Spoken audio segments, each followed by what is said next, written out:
Subscribe कीजिए हमारे YouTube channel नाते रजा को और बेल आइकन को प्रेस कीजिए जिससे आपको हर रोज न्यू वीडियो की नोटिफिकेशन सब्सक्राइब है। तो अर्ज कर रहा था कि जिन लोगों ने मुसीबतों में शिकवे किए होंगे, मुसीबतें वाहवेला किया होगा, गुस्सा किया होगा, शिकायतें की होगी, मुसीबत में बस इतना है, तकलीफ आ जाए तो चुपके चुपके बेसाख्ता अगर आंसू निकल जाए बस काफी है।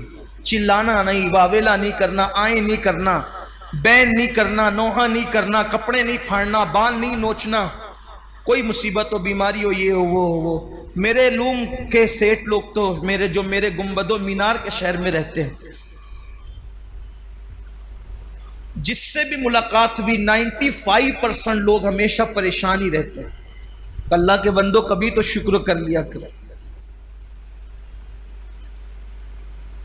जल्दी से मैं उनकी जबान से अल्हम्दुलिल्लाह नहीं सुनता। अभी मार्केट ऐसा है, फिर बालोतरा बंद हो गया है, वो पाली में ये हो रहा है, बारिश ऐसी हो गई है, वो मार्केट बंद हो गई है, मारवाड़ी पैसा लेके भाग गया।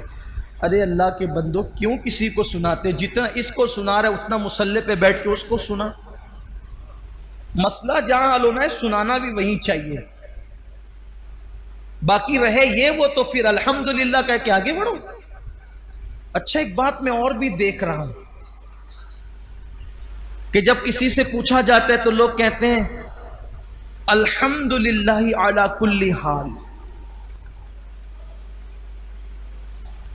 बल्कि हमारे सूफिया ने फरमाया बेहतर यह है जब खुशी में रहो तो अल्हम्दुलिल्लाह रब्बिल आलमीन कहा करो, जब खुश रहो तो अल्हम्दुलिल्लाह रब्बिल आलमीन, और जब कोई तकलीफ में रहो तो फिर कहा करो अल्हम्दुलिल्लाह अला कुल्ली हाल। अल्हम्दुलिल्लाह अला कुल्ली हाल का मतलब कोई माज़अल्लाह कोई नाजायज और हराम नहीं है अल्हम्दुलिल्लाह अला कुल्ली हाल के, ना कोई मना भी नहीं है, लेकिन बुजुर्गों की बात, हमारे बुजुर्गों ने फरमाया अल्हम्दुलिल्लाह रब्बिल आलमीन का मतलब है कि हर खूबी अल्लाह के लिए जो तमाम आलमीन का रब है, और अल्हम्दुलिल्लाह अला कुल्ली हाल का मतलब हर हाल में अल्लाह का शुक्र, हर हाल में कह सकते हैं, लेकिन अल्हम्दुलिल्लाह रब्बिल आलमीन कहा हर मर्तबा। बल्कि अल्लाह कहता है देखो मैंने मुसीबत दिया फिर भी अल्हम्दुलिल्लाह ही कहते। और लोगों ने करना क्या है, ये जुमला याद रखना, मुसीबत या तो बीमारी या तो तबीब को बताओ या तो हबीब को। तो आवेला करने वाले, मुसीबतों में हंगामा करने वाले, चीखने चिल्लाने वाले फरिश्ते कहेंगे तुम सब भागो यहां से, चलो जाओ, तुमने फहश कलामियां की, सब्र नहीं किया, गुस्सा किया, ये किया वो किया, तुम्हारे लिए कुछ नहीं है, जाओ तुम लोग। मुसीबत भी आई थी और कोई इनाम भी उन्होंने नहीं मिला। फिर वो लोग जिन्होंने खालिस सब्र किया था,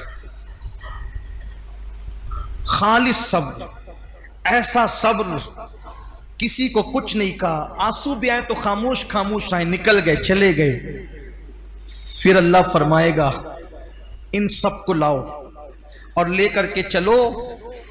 अल्लाह फरमाएगा शजरे बलवा के पास, ये जन्नत में एक दरख्त है जिसकी जड़ें सोने की है और उसके पत्ते चांदी के हैं, और इतना वसी है वो दरख्त कि 100 साल तक के घोड़ा जितनी लंबाई में दौड़ाया जाएगा, इतना वसी है। अल्लाह ताला फरमाएगा इनको कहो यहां बैठे, उस दरख्त के नीचे जन्नत में बिठाएगा अल्लाह ताला, वो सब जन्नत में उस दरख्त के नीचे बैठेंगे।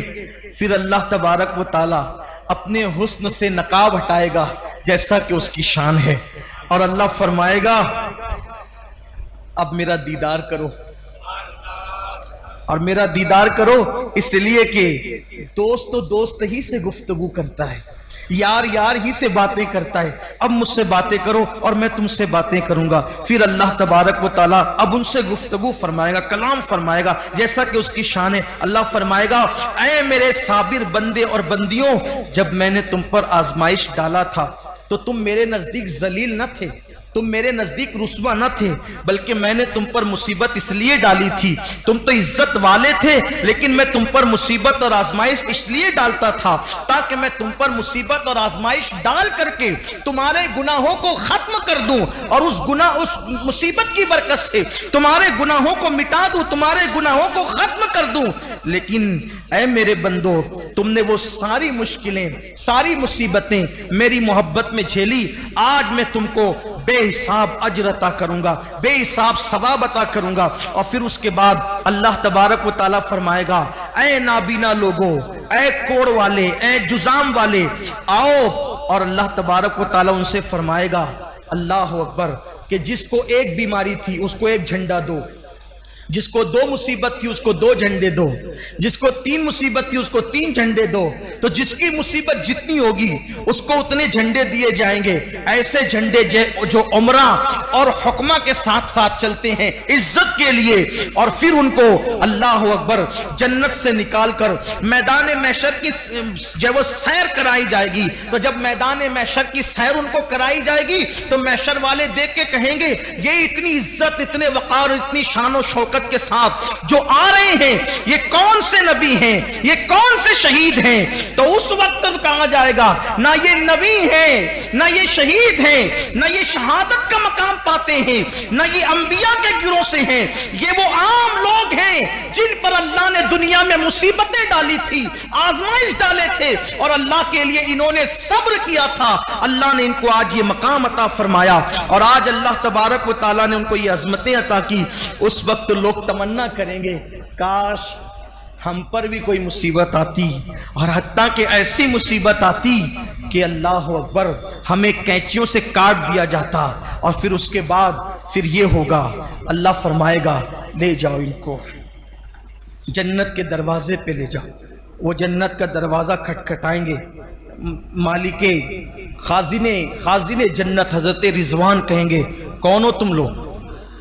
तो दूसरे फरिश्ते कहेंगे, ये वो लोग हैं जिन पे अल्लाह ने मुसीबत और आजमाइश और तकलीफें डाली थी, अब इनको जन्नत में दाखिल किया जाए।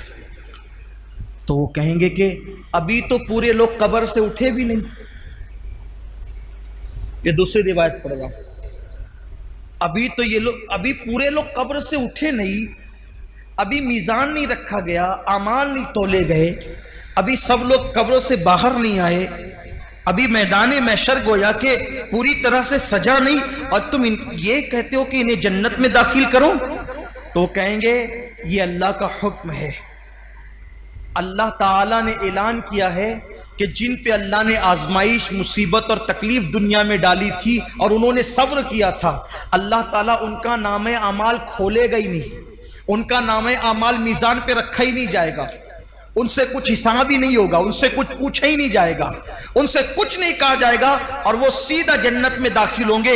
इनके लिए जन्नत के दरवाजे खोल दिए जाएं ताकि ये सुकून और चैन के साथ अपने अपने महल्लात के अंदर, जन्नती घरों के अंदर बैठें। और फिर मेरे आका अलैहिस्सलाम फरमाते हैं, वो लोग 500 साल पहले सब जन्नत में चले जाएंगे, हत्ता के लोगों का इधर हिसाब व किताब हो रहा होगा, और वो जन्नत में बैठे बैठे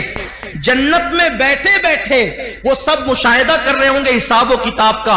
तो उस वक्त सहाबे किराम रिदवानुल्लाहि ताला अलैहिम अजमईन ने अर्ज किया कि या रसूल अल्लाह, कौन सी चीज मीजान पर सबसे ज्यादा भारी होगी?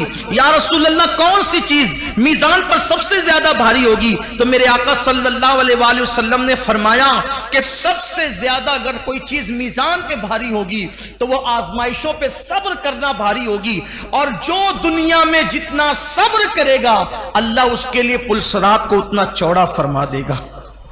इसलिए अपनी जिंदगी के अंदर सब्र को, मुसीबतों और अल्लाह से दुआ करो कि मुसीबत ना आए, और मुसीबत आए तो सब्र, बीमारी आए, पैसे की किल्लत हो, अल्लाह ना करे औलाद ना हो, औलाद हो तो नाफरमान हो, अगर सब्र करो, किसी से शिकायत ना करो।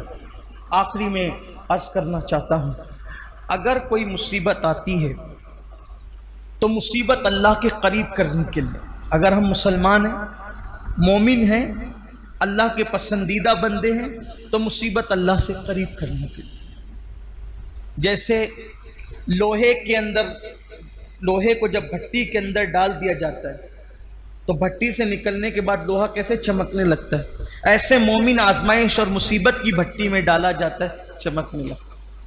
अल्लाह का जो जितना करीबी होगा वो उतना आजमाइश में गिरफ्तार होता रहेगा।